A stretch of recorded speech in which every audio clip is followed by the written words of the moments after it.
Let me just make this clear. Europe's farmers are not protesting because they hate the future. They are protesting because they can see it coming before the rest of us do. While cities argue about politics online, while commentators turn everything into teams and slogans, while policymakers meet in climate summits and trade forums, the people who actually grow Europe's food are watching their margins collapse, their rules multiply, and their role slowly disappear. They are realising something that's hard to unsee once you see it. They are no longer being prepared for the future. They are being phased out of it across France, Germany, Belgium, the Netherlands, Spain, Italy, Greece, Ireland, and beyond. Farmers are driving tractors into cities not to intimidate anyone, but to force visibility. Because in modern society, invisibility is the same as disposability. Most people don't think about farmers until food prices rise. They don't think about soil health until floods happen. They don't think about supply chains until shelves go empty. And they rarely think about the people who carry all of that risk quietly, year after year. Yet farmers are expected to carry climate responsibility, food security, animal welfare, land management, biodiversity protection, rural employment, and national resilience, all while being treated as a profession that needs to adapt faster, earn less, and complain less. That contradiction is the heart of these protests. For years now, European agriculture has been reshaped through the Common Agriculture Policy.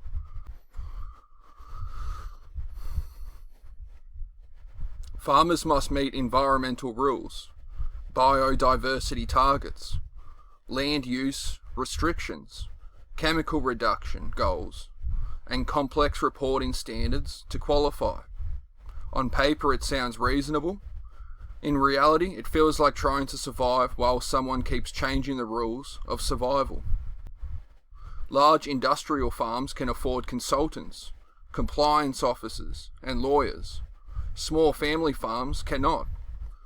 So the system quietly rewards scale while punishing independence. At the same time, costs rise in ways farmers cannot control. Fuel costs more, fertilizer costs more, machinery parts cost more, electricity costs more, insurance costs more. Interest rates rise. Weather becomes more unpredictable. Disease spreads faster. And yet supermarket chains still demand stable, low prices, because consumers are also under pressure.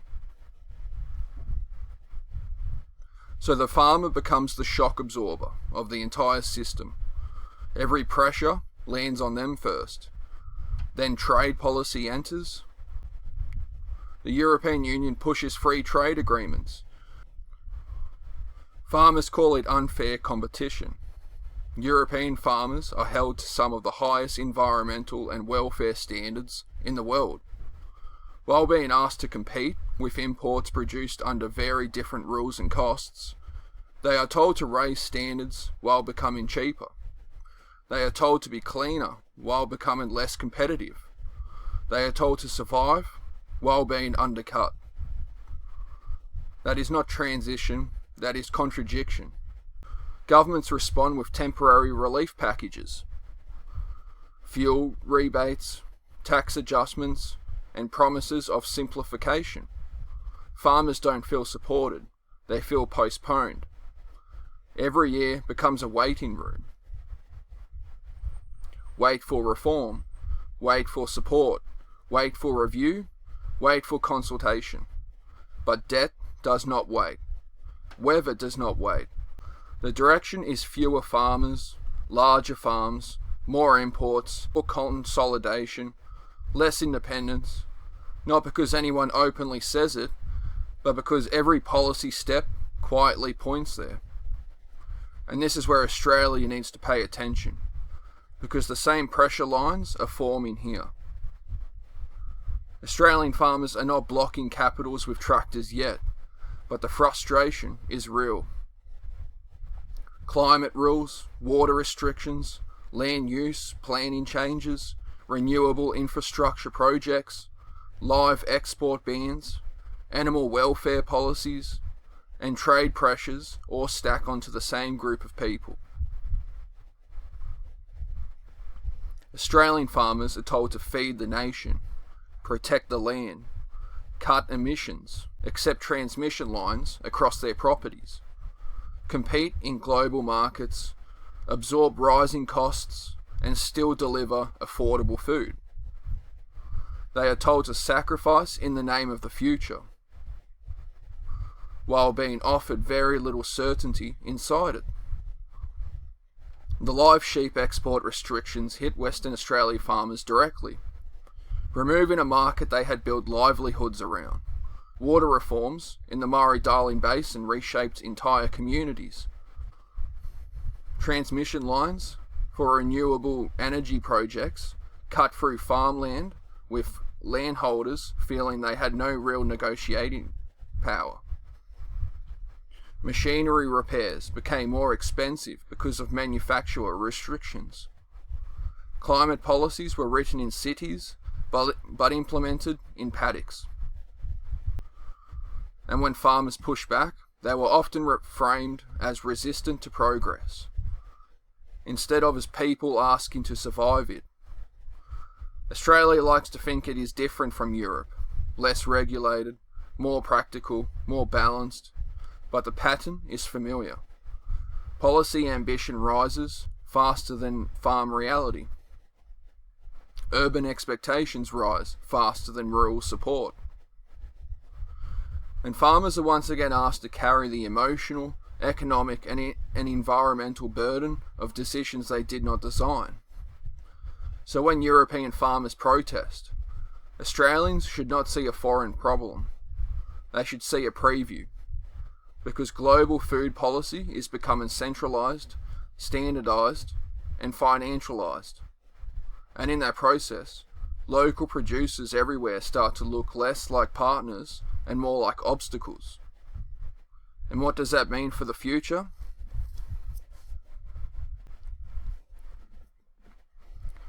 It means farming risks becoming a managed industry instead of a living profession.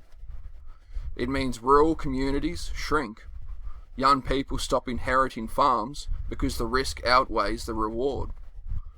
Land becomes an asset instead of a livelihood. Food becomes a financial product instead of a foundation. And that matters more than most people realise. Food is not technology. You cannot innovate soil overnight. You cannot automate weather. You cannot outsource stewardship with consequences. You cannot replace generational knowledge with policy templates. The future of farming is not just about carbon. It is about continuity. Now in France, where these protests have been more visible, political tension has grown. Roads blocked, cities surrounded, pressure on government. The reason the story spread matters more than whether it was accurate. People can feel instability even when they don't know the details. Macron publicly opposed the Mercosur deal while operating inside an EU structure that continues pushing it forward. He is trapped between farmers who feel betrayed and institutions that demand consistency. That same tension exists in Australia. Federal governments promise rural protection, while trade frameworks prioritise market access. Climate urgency demands speed, while farming survival demands patience. Urban politics rewards symbolism, while rural policy demands precision. Farmers are stuck in the middle of every contradiction. So when farmers protest, they are not protesting one law. They are protesting the feeling that they no longer belong in the future they are supposed to build. And here is the part most people don't want to admit. If farmers lose, society does not win. When small farms disappear, corporations fill the gap. When corporations control food, resilience declines. When resilience declines, dependence increases. When dependence increases, prices rise. And when prices rise, social stability weakens.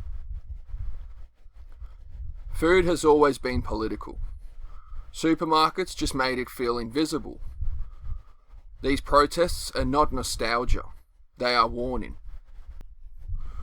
A warning that sustainability without farmers is fantasy. A warning that policy without reality collapses. A warning that societies that erase their producers eventually lose control of what they consume. Farmers are not asking for immunity from change. They are asking for dignity within it. They are asking for fairness in competition. They are asking for shared responsibility in transition. They are asking not to be quietly erased. And the hardest truth of all is that most people will not care until it affects them directly. Because modern society celebrates comfort and punishes inconvenience. We praise consumption and forget production.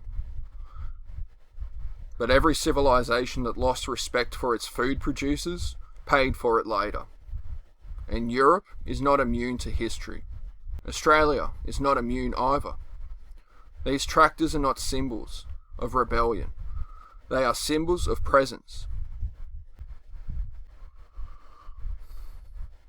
They are saying we are still here, in a system that is slowly designing a future without them.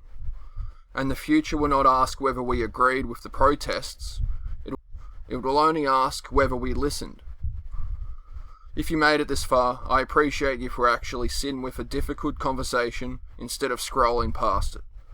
These are the kinds of topics that don't trend well, but they matter more than most of what does.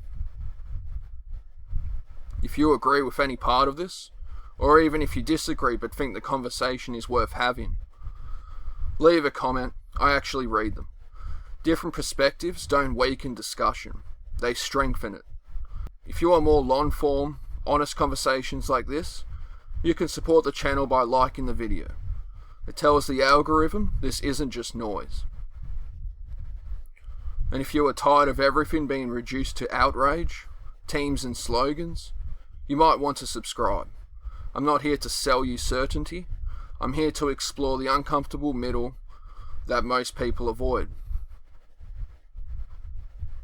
No pressure, no hype, just conversation. I'll see you in the next one.